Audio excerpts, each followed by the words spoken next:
disposez d'un appartement ou d'une maison que vous louez à des particuliers et vous devez remplir votre déclaration de revenus.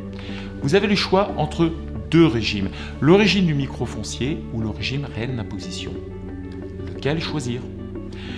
Tout d'abord, le régime microfoncier est réservé aux contribuables qui ont des loyers inférieurs à 15 000 € par an.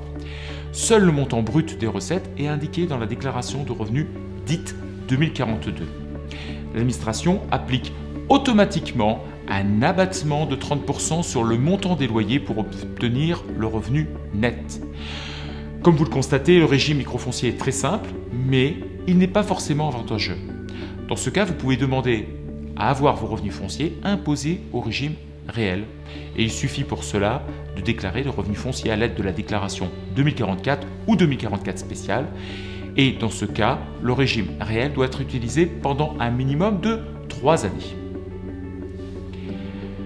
Voyons maintenant le régime réel d'imposition. Il s'applique dans 2 cas, lorsque le revenu foncier dépasse 15 000 € ou si le propriétaire ne veut pas du régime microfoncier.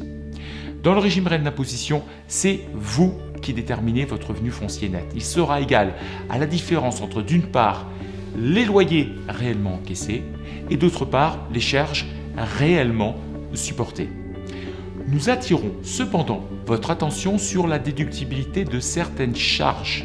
Il s'agit de dépenses de réparation, d'entretien, de frais d'administration de gestion, de déductions spécifiques, des dépenses pour l'acquisition ou celles de conservation de revenus fonciers, des intérêts d'emprunt, des assurances, des travaux, il y en a bien d'autres, mais toutes ces charges déductibles sont très réglementées et font l'objet d'une abondante littérature fiscale et de nombreuses jurisprudences.